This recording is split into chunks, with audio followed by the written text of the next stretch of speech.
Hello friends, আজি মোৰ ভিডিঅ'ৰ বিষয়বস্তু সম্পূৰ্ণ বেলেগ হ'ব। আজিৰ ভিডিঅ'টোত থাকিব সুলভ মূল্যতে পোৱা এবিধ পাচলি, যিবিধ পাচলি আমি এই সময়ছোৱাত বৰ সহজতে পাওঁ, কিন্তু তাৰ পিছত পাবলৈ নোহোৱা হৈ যায়। অথচ এই পাচলিবিধ আমি প্ৰিজাৰভেটিভ নিদিয়াকৈ ঘৰতে সংৰক্ষণ কৰি ৰাখিব পাৰোঁ।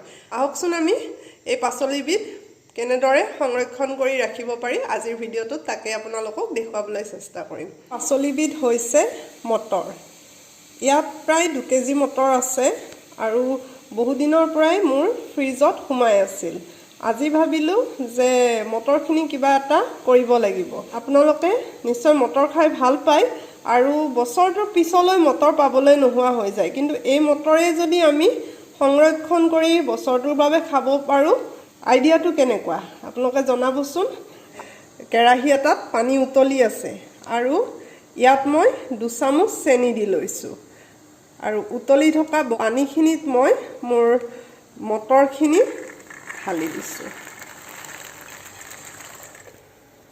মটৰখিনি ঢালি দিয়াৰ পিছত উতলৰ পৰিমাণ অকণমান কমি গৈছে, কাৰণ মটৰখিনি ঠাণ্ডা হৈ আছিল। আৰু আমি সময় চাই 2 মিনিট সময় মটৰখিনি উতলি থকা পানীত থাকিবলৈ দিম আৰু লৰাই থাকিম। 2 মিনিট হৈ গ'ল আৰু মই এতিয়া গেছটো অফ কৰি দিছোঁ। ইয়াত ঠাণ্ডা পানী লৈছোঁ, মটৰখিনি গৰম পানীৰ পৰা উলিয়াই লৈছোঁ আৰু লগে লগে ঠাণ্ডা পানীত ঢালি দিছোঁ। লগতে আইচ কিউব দি লৈছোঁ। আইচ কিউব দি লোৱাৰ কাৰণে এইটোৱে যে ঠাণ্ডা পানীখিনিত মটৰ দিয়াৰ লগে লগে মটৰৰ যি গৰম ভাৱ সি আঁতৰি যাব আৰু মটৰখিনি অভাৰ কুক নহ'ব। এতিয়া মই ঠাণ্ডা পানীৰ পৰাও মটৰখিনি উলিয়াই লৈ এয়া কাঢ়ি থৈছোঁ, যাতে পানীখিনি নিগৰি ওলাই যায়। এনেকুৱা পেকেট কেইটামান লৈ লৈছোঁ আৰু এই পেকেট কেইটাৰ ভিতৰতে মই মটৰখিনি সুমুৱাই মম এডালেৰে সন্মুখ ভাগটো বন্ধ কৰি দিম।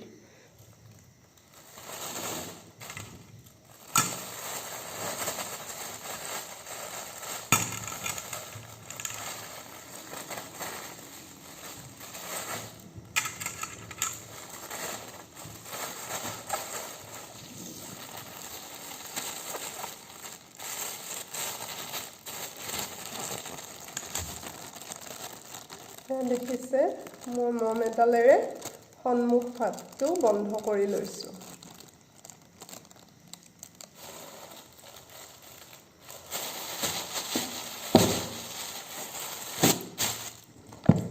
এইটো এটা আপোনালোকে বেগ দেখিছে, এইটো জিপলক বেগ হয়, এইটোত থ'বলৈ অলপ সুবিধা। আচলতে এইটো খেজুৰৰ বেগ আছিলে, জিপলক বেগ, আৰু ইয়াতে মই মটৰখিনি সোমাই দিলোঁ আৰু দি